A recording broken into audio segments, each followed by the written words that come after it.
విచ్చేసిన పాత్రికేయుల మిత్రులకి, వివేక్ గారికి, రావు గారికి అండ్ స్టేజ్ మీద ఉన్న మిగతా పెద్దలకి, మా డైరెక్టర్కి, ముఖ్యంగా మిగతా మా టెక్నికల్ టీమ్ అండ్ మొత్తం టోటల్ టీమ్ అందరికీ thank you so much. First of all ఈ ఆపర్చునిటీ నాకు వచ్చింది వివేక్ సార్ వల్ల. అంటే ఆయన నా పేరు సజెస్ట్ చేయటం నిజంగా I feel very happy and చాలా అదృష్టంగా భావించాను. అందరు ఇందాక చెప్పినట్టుగా నాకు ఆర్ఎస్ ప్రవీణ్ కుమార్ సార్ గురించి నేను కొంత చూశాను, డెప్త్గా తెలియదు దాని గురించి. అంటే లైఫ్లో మనకి ప్రతి ఒక్కటి ఒక ఆపర్చునిటీ ఎలా వస్తాయంటే ఒక ఎన్సైక్లోపీడియా లాగా మనం ఒక్కొక్క వ్యక్తిని కలిసినప్పుడు ఒక్కొక్కళ్ళ గురించి తెలుసుకోవటం, వాళ్ళ లైఫ్లో జరిగిన తెలుసుకోవటం మనకు కూడా ఒక యాక్టర్గా ఇంకా మంచి ఎక్స్పీరియన్స్ వస్తుంది. ఎందుకంటే యాక్టర్ అనేది జాబ్ ఈజ్ అబ్జర్వేషన్. అంటే రకరకాల మనుషులను అబ్జర్వ్ చేస్తూ మనం అలాంటి క్యారెక్టర్ పోర్ట్రే చేయాల్సి వచ్చినప్పుడు, అందులోనూ బయోపిక్ అంటే చాలా సాహసంతో కూడిన వ్యవహారం. ఆ జాబ్ యాక్చువల్గా మా డైరెక్టర్ దుర్గా గారు పిలిచినప్పుడు వివేక్ గారు సజెస్ట్ చేసిన తర్వాత దుర్గా గారిని కలిశాను. దుర్గా గారు ఈ కాన్సెప్ట్ గురించి ఎంత వివరంగా చెప్పారంటే, ఒక యాక్టర్గా 50% జాబ్ ఆయన చేసేసాడు అప్పుడే, మిగతా 50% నా ఎఫర్ట్ నేను పెట్టాను.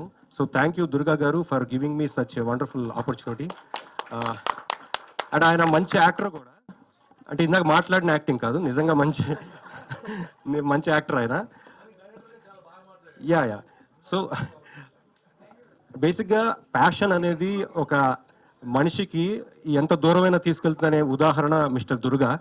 ఎందుకంటే బీయింగ్ ఏ యాక్టర్, బేసిక్గా అతను యాక్టర్ అండ్ డాన్సర్, చాలా వండర్ఫుల్ డాన్సర్ ఆయన.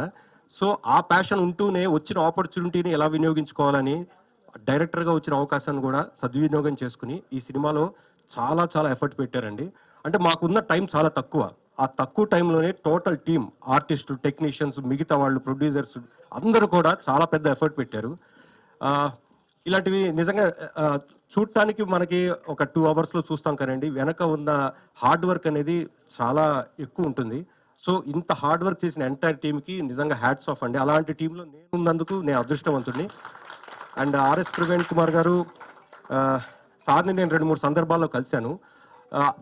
ఆయన గురించి చాలామంది చాలా రకాలుగా విశ్లేషణ చేశారు. కానీ నాకు ఆయనతో పర్సనల్గా కలిసిన 2-3 సందర్భాల్లో నాకు అర్థమైంది ఏంటంటే, అంటే యాక్టర్స్ని చాలామంది బేసిక్గా నేను ట్రైనింగ్ అయిన కొత్త రోజుల్లో, when I'm from theatre background, an actor must be. And thank you everyone for coming here, and thank you sir Vivek sir for giving me this opportunity. Thank you Andy. Thank you sir. And మిగతా మా cameraman గారికి and music డైరెక్టర్కి, లిరిసిస్టులకి, అందరికి కూడా, మా editor గారికి, అందరికీ పేరు పేరున స్పెషల్ థ్యాంక్స్ అండి. వీళ్ళందరూ ఉంటేనే ఇంత మంచి ప్రోడక్ట్ మీ ముందుకు వస్తుంది. Thank you one and all. Thank you so much. Thank you.